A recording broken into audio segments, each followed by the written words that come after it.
You're listening to the Shipyard Cat Podcast, the unofficial SAFC podcast for fans everywhere. Hello and welcome back to another episode of the pod. I'm back, Adam, back in the hot seat as I should be, instead of the riffraff that is Kev and Robin. But we are here to talk about that 1-1 draw today against Spurs, which is a very good point in my eyes, which we'll break down in big detail. And then we'll talk about the up-and-coming game in a quick turnaround time for Wednesday's game against Brentford back in London. Joining me to discuss that, we've got Robin and we've got Kev. How are we doing today, Robin? Yeah, not bad, mate. I'm a bit disappointed with the result, to be honest, but it's still a point away from home, so you can't complain. No problem. We'll get into your thoughts on that in just a moment. And Kev, likewise, how are you today, mate? Yeah, all good. I think disappointed we didn't nick it at the end, but when you think of the run of fixtures we've had, to actually go down there and get a point is probably a good result. You know, the lads have put a lot of effort in over the festive period against the physical Leeds, against the physical Man City, and then you head down to Tottenham. You know, not an easy kind of 3 games, all against teams that enjoy the physical part of the game, shall we say. But yeah, we'll get into it, I'm sure.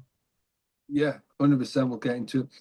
Let's get off on the strong footing of it's a point from home against what we could call a lackluster Spurs this season. They're not doing the dizzy heights what they were last year, as in being high up the table, so to speak.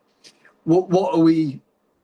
I mean, in Robin, in the sense being, if anybody could see that there, Robin's giving me the look as usual. But I mean, in the sense being, they're not playing what we would see the Spurs football, what we have seen in the past few seasons. It's hit and miss with them at the minute. What did we take from that game then, other than the point, obviously? Obviously, they finished 17th last season, so I'm not sure about what dizzy heights of the league you're on about, but to me, I was a bit disappointed. You know, I think first half we were terrible. We weren't on the pace. We were second of every ball. You know, the knockdowns they were winning. You know, what surprised me though, they seem to be a lot more of a long ball team than what I ever thought they were. You know, maybe that's why their fans are complaining a little bit because it's not played the Tottenham way. I think fans have got to be careful. I mean, you look at West Ham, now going off subject a little bit here, but West Ham with Moyes, did well, took them to the European Cup final, took them to a semi-final. Well, they won it one year, semi-final the following year against an unbeaten Leverkusen team. And yet they hounded him out, and look at what's happened to them now. It's... these are teams that really haven't done that well the last few years. So all of a sudden they're, seem to think that they're better than what they are or what they should be. When their record goes, yes, Tottenham won a European trophy last year. But, for the last few seasons, I haven't really been pulling up any trees anywhere. Yeah, that's the whole point of it, isn't it? They win a trophy and then they go on a spree of sacking managers. I think, like you said, Robin, I think their fans are annoyed about the fact it's not tick-a-tacker, fast-paced. But you've got to think, Tottenham, in the last year, got rid of Kane because he wasn't good enough, in their fans' opinion. Got rid of Son because they didn't think he was good enough. And then seemed to put everything in this Richarlison basket, who, without sounding disrespectful, I don't get what the hype's all about. The commentators just kept saying how amazing he was and what he was doing. I think he's just a bit of a thug. He'd fit well in the Newcastle squad in the fact that he just likes to kick people, shove people and use his elbows. But the referee seemed to buy it. And that was the disappointing thing for me, was Tottenham seemed to get away with the dark arts in this game, which is why I said to you lads in the chat, what is it with these teams being protected for this sort of thing? Mm-hmm. No, you've hit the thing on the head there, because that's what I was saying. Myself and you, Kev, were saying a lot there. And obviously, Robin, I'm going to get your thoughts on it, because as a defender, for me, it was vitally frustrating. Just the fact being seeing Richarlison go down over just a little tap on the shoulder, pretty much. But then, as soon as he gets one of our players affected by the scruff of the neck and throws him down, nothing given. It was just one of these things for me where I understand certain fouls can be judged, even if it is just a brushing of an arm in certain positions, you're going to go down like a heap of you know what. But it seemed like no matter what, even if you breathed on him, he was going to go down today. Yeah, I mean, he is one of those sort of players. You know, as Kev likes to call it, the dark arts. You know, I think he gets a lot of favourable things because of his nationality, because he's Brazilian. He's certainly not the typical Brazilian type player. Yes. Like you say, he is very aggressive. He does like to put himself about a bit, but then he throws himself on the floor, you know, quite theatrically. I mean, what gets me is, yes, I mean, Sirkin did, you know, have his hand on his wrist, but the way he threw himself down was pathetic. And yet, earlier on in the game, Mendes breaks from the edge of our own box, gets actually taken out with a bad challenge, Yeah. and it's just a free kick. So this is where the punishment doesn't really fit the crime. I know they see it as, oh, they might be stopping a break, but my ender was on a break, and just because it's in our half, they get away without the booking, and yet that was a challenge which warranted a booking. You know, there was a bit when I think it was Bentancur got booked, and he stopped a quick free kick from being taken and kicked the ball away. Now, Yeah. that should have been 2 yellow cards in quick succession. Then obviously there was the incident later on in the game where he goes up and it looks like he flicks or pinches the back of Gertruda's head, you know, and VAR checked that and nothing's given. And you're thinking, well, you know, you've got to be consistent. And that's what we said. The inconsistency of the referee and the VAR, not just in this game but throughout the season, it's scandalous, really, because when you got VAR there, I mean, yes, on field you're thinking it can be subjective. But the VAR's there to look at the rule book and say, well, hang on a minute, he's done this. Now, if you put your hands above the neck or above the shoulder, then you're getting booked for it. So why did he get away with that on the back of his head? Because he deliberately went in there to try and wind him up to provoke a reaction. Yeah. You know, and they both got a talking to. I mean, I'm sorry, but if you've seen that or that's been brought to your attention, and you know that he's hit him or whatever it is around the back of the head, then you've got to bring out the yellow card. You know, that's what I mean. The inconsistency it's not right. You know, you've got to do things down the line. You've either got to let it all go, you know, or you let none of it go. You can't just pick and choose which ones you're going to take. Yeah. And unfortunately, it does seem to be against I won't say top four, top six, or whatever, because Tottenham are not a top six team. You know, yeah, they won a European trophy last year and they're in the Champions League sort of by default. But they're not a top six team. They like to think they are because they've got this £1 billion stadium and a great training facility, as we keep hearing about. But that team on the pitch is nowhere near the top six. You know, so, you know, the bias shown from the referees has really got to stop. But I mean, look, that's getting off subject, really. First half, like I said, we were atrocious. We were second at everything. Yeah. They did want it more. They were quick at everything. You know, we seemed very lethargic. We seemed to have knocked the ball sideways an awful lot today. We weren't seeming to be finding that forward pass quickly enough. I mean, to me, it was crying out for. I know he wants to defend and defend well, but when you look at it, I mean, this isn't Man City we were playing. You know, this is Tottenham, which have struggled a little bit. They're below us in the league. And when they're attacking and we've got all 11 players behind the ball and their centre halves are camped halfway inside of our own half, to me, no, Robbie or my ender, someone with a bit of pace, just leave them up. Yeah. Leave them up, and then they can't have that possession. The thing is, though, we dropped a bit too deep for my liking, and we allowed them to play in front of us and trying to get in behind us. Where I think, you know, if we do leave someone higher up pressing on the halfway line, it keeps them back a bit. Yeah, you can't do it all the game, but the thing is, though, you've got to at least try it because I just think first half, especially, I think obviously Regis looked at it and realised because second half he did change things about a bit. Mhm. Yeah, definitely. I just want to bring you, Kev, into moving on into towards the goal side of things. Obviously, the first goal was scored by Spurs. It was a bit of, to myself personally, it was a bit of a defensive calamity at the back. Nobody kind of picked up anybody, so to speak. And then shot came in, and then Ben Davies pretty much just poked it home from very close range. Obviously, Mukiele was very close of getting it on another day. Mukiele probably clears that off the line, but it wasn't to be today. But what was your thoughts on that just defensive mess, shall I say, really? Yeah, I mean, look, it's one of those, isn't it, where we don't concede that often from set pieces, but Spurs did exactly what their objective was, which was to go and get set pieces, because that seems to be their only way through. It's either free kicks or corners, because they even started the Arsenal chant about set piece again after they scored.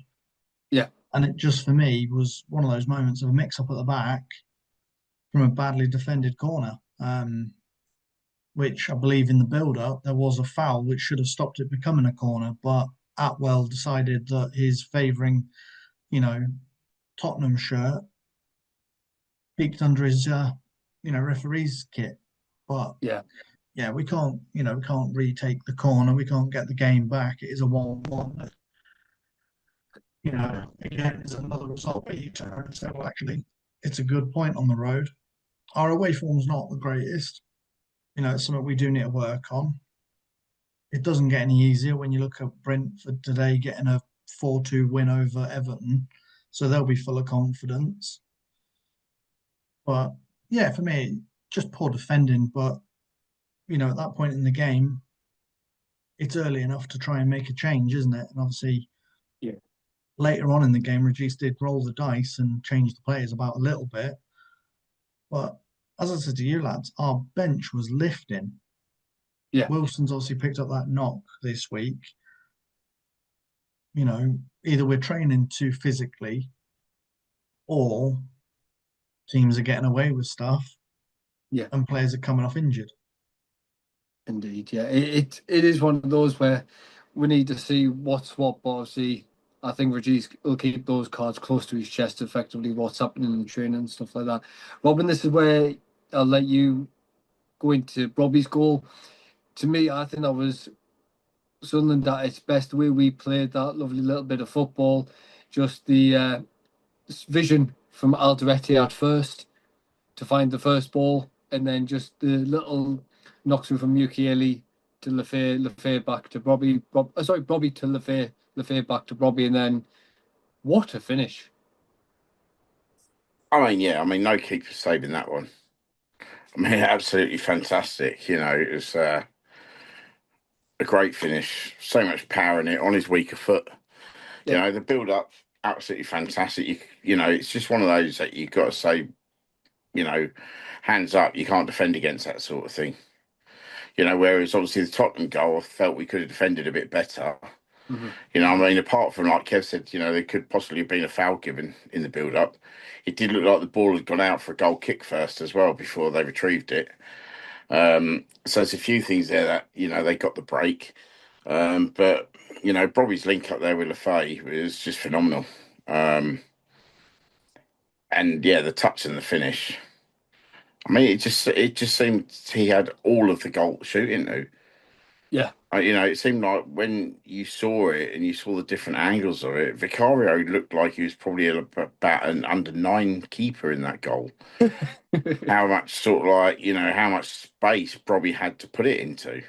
yeah, He didn't look like he was big at all. And yeah, I mean, great finish, great football. It's just a shame really that we couldn't have gone on to, wrap it up. I mean, obviously Enzo's header that hit the base of the post.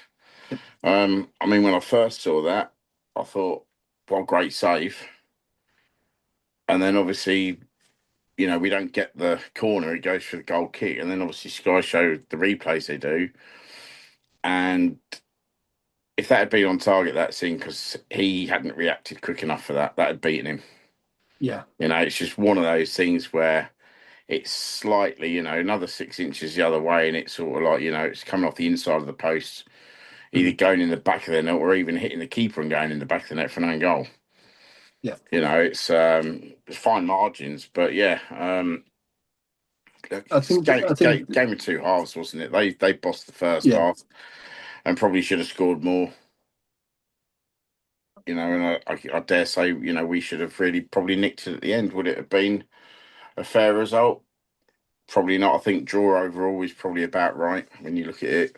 But Yeah, definitely. Likewise, it's similar to the fact being right towards the end, wasn't it? I think it was the 92nd minute when was it Mundell that was just about to race through and then Porro brought him down for the yellow card.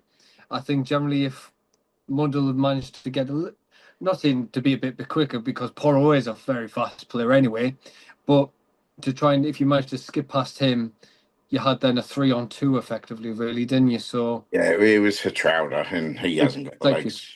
Sorry, apologies. But then one last thing in regards to that game was we saw the returning nice of Ballard to return back, which was nice to see. And isn't me or the defence felt confident again? I'm not saying they haven't felt confident, but you could see the confidence in the back line again with Ballard back. Well, yeah, I mean, he's obviously been a miss these last few games, hasn't he? After picking up a knock against, was it Brighton? Yeah. It just gave us that extra bit of confidence at the back for everyone to push forward and know that it would be all right. I mean, for me, Mukiele needs to remember he's a centre back. He's the one willing to push up the most out of the squad. But yeah, I thought Ballard coming on made the change. I thought Mundell coming on made a change. Maenda looked gutted to be substituted for Rig, but you've got to trust in the fact Regis is probably trying to protect some of the players a little bit physically because we've got another big game on Wednesday night, all the way down to London for a Sunday game to be then playing again Wednesday. The lads are probably going to stay down there this week Yeah. because it seems pointless travelling all the way back to the northeast to then travel all the way back a couple of days later. I mean, I think it Robin, was. I think it was confirmed by the club that they are staying down there, because there was. I can't remember if it was Regis or some staff member within the club actually spoke about it, saying it's a bit out of whack, so to speak. Of you're going to make us travel back from London to come back to then play again in London. It wasn't fair, shall we say? Um, Speaking of obviously London, we're going back down in regards to going to be playing Brentford on Wednesday night. Correct me if I'm wrong, Robin. 7:30 kickoff off the top of my head. It is a 7:30 kickoff. Yeah, it's a bit of a strange time. I mean, normally on a midweek game, they're either Championship, League One, etc. They're 7:45, and normally in the Premier League they're 8 o'clock. Yeah. But yeah, in some wisdom, they've got some at 7:30. I think they have got an 8 o'clock, and then I think there's one at 8:15. The TV scheduling seems a bit mad the way the kickoffs are at the moment. Yeah, bit backwards. But no, obviously Kev touched on just prior there before. Obviously Brentford played today as well, and they beat Everton 4-2. So, and they're in such a good run of form at the minute.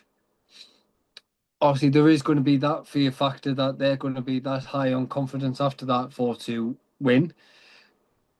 Can we take the confidence from ourselves, effectively getting that draw against Spurs and go, that was a hard-earned point.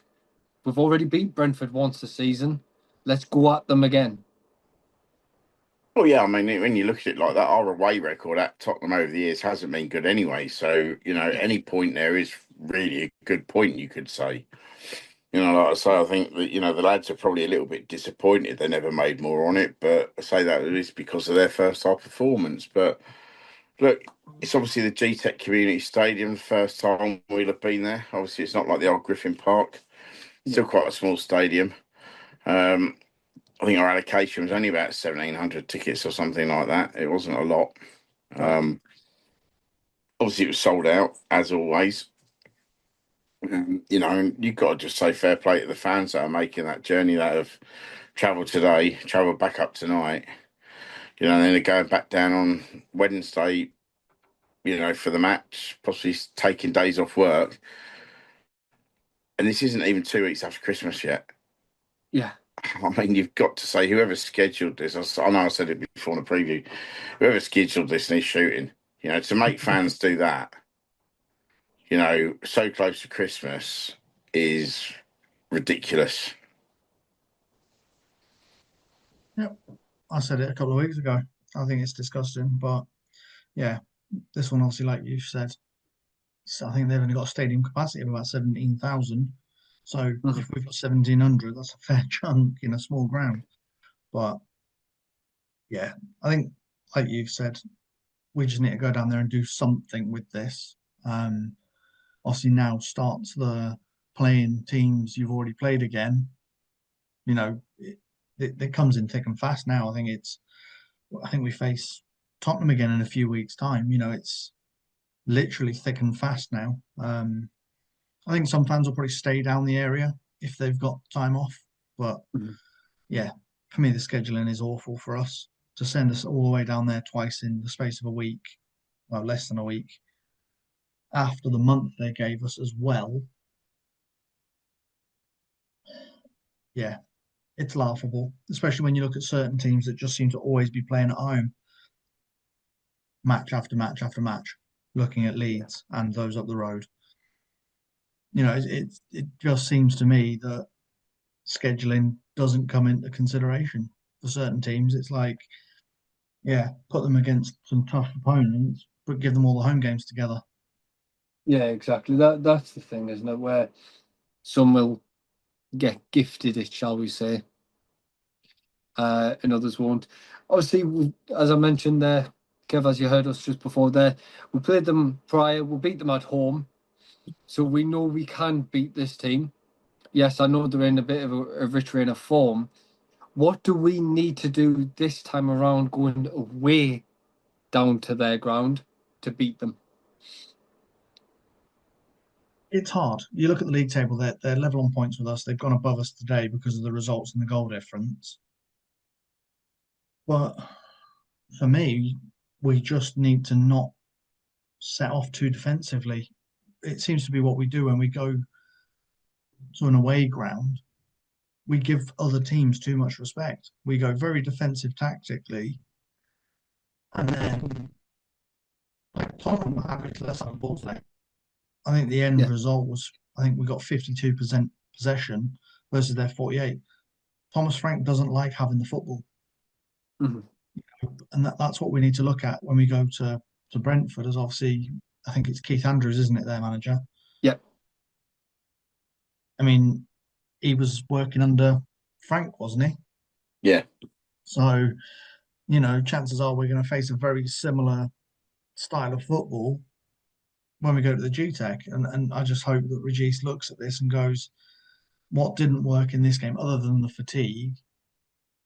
And we go attacking from the start. Hopefully, Wilson's knock is something minor and he's good to go and he can be brought on from the bench if he needs to as a, well, I think an impact sub at the end of the game.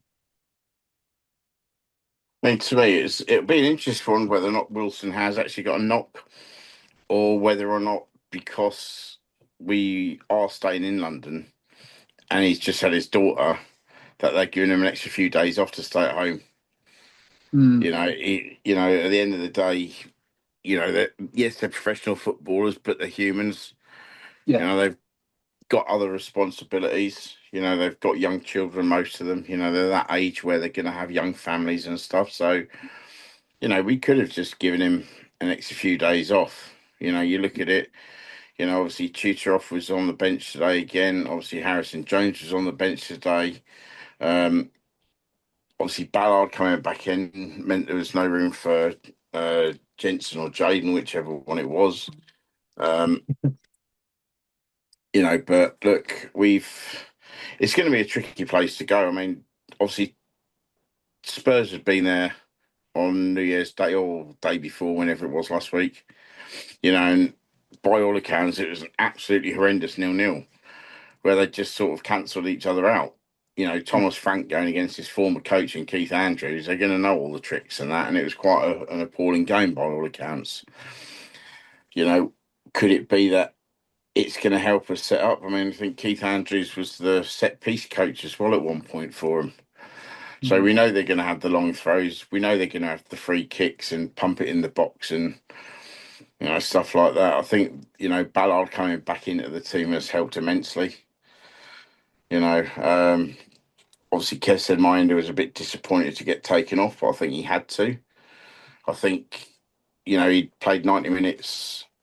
The day before, a couple of days before, he played 82 minutes or whatever today. I mean, you got to think he needs some rest. Obviously, this is where the sports scientists come into it and go, look, we can't let him play another minute or so. We've got to bring him off now, for his recovery and things like that, because he's not played a lot of football. Yeah. So, yeah, there's going to be decisions like that aren't necessarily Rashi's decision. And also, the players aren't going to be happy with it. Yeah. But ultimately, now this is the way that football works. So, yeah, I'm hoping that we will stay with the two sort of thing up top, but I can see him reverting back defensively. If we can come out of this with another point to me, then I think it's a really good point away at Brentford. Not many teams go there and get points. They've got a very sort of like similar home record to us, I think. I think they've been beaten once this season at home. The rest they've done really well. So, yeah, I think we've got to look at it realistically, thinking, well, look, not many teams go there. We've had a few tough games this last month, and we've had two really tough games to start the year. Let's just keep it tight for this one and get a point. Then enjoy the sort of so-called week off with the FA Cup. Yeah. And with any luck, some of the players might get actually knocked out the AFCON. I know as it stands at the minute, both Senegal and Morocco went through. Yeah. So, they're staying out there for a little bit longer. But it would be nice if we could get some of them back. Yep. Well, I think the other matches tomorrow, isn't it? Like Burkina Faso's tomorrow and stuff like that. I believe I might be wrong in the calculations of that. One thing I do want to ask you both though, Ballard came back off the bench as we mentioned against Spurs. Would you bring him straight in the fold against Brentford? 100%. Yeah, he said. I was going to say, Kev saying that with the parrot dog on his shoulder. Yeah, I mean, for me, look, I think Geltrude's doing well, but everyone seems to be playing a little bit out of shape. I would say dropping Sirkin just to give him a break. He's had two very tough games. Yeah. It's not a knock on the lad. I thought he played brilliantly against Man City and he did really well again today.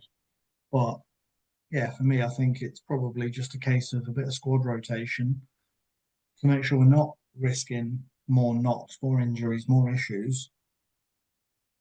And then, like you say, we get a point down there. That'll be a great result. Yeah. Perfect. Well, I can't really think of much else to cover on to the Brentford preview, unless you guys are seeing if I've missed anything out massively. Predictions, really. I think that's about it, lads. Let's get some predictions on the go then, and then we'll wrap it up nicely there. So, Kev, I'll start with you, bud. Obviously, I missed last week, so clearly my prediction was just out the window. I mean, for me, I'd happily go down there and get a point, but I want us to take a win. So put me down for a 1-0. Yeah, perfect. Go on then, Robin. I'd like to go and get the win as well, but I just don't see it. So I'm going to go for a 1-1. Fair enough. I'm in agreement with Kev. I think it's going to be one of these close affairs. It's going to be something that we're going to have to work very hard on, especially against this brutal team of Brentford. I think we'll possibly just nick it 1-0 as well. So I'll stick to that. And I think that's pretty much a wrap. No, thank you very much for everybody listening in. People that are leaving your comments on the pod, it is much appreciated. People, if you've got any questions, as Robin always likes to mention, you can ask us on Facebook, you can ask us on the Twitter, /X, whatever you'd like to call it, Instagram. Kev does the TikTok still, so if you want to ask him questions on there, you'll get the response in due course. And lads, thank you very much for joining me. Robin, thank you. Cheers, Adam. Excellent. And Kev, thank you. Yeah, pleasure as always, mate. Like you say, hopefully another 3 points coming soon. Exactly. And as ever, everybody else, we'll see you on the next one.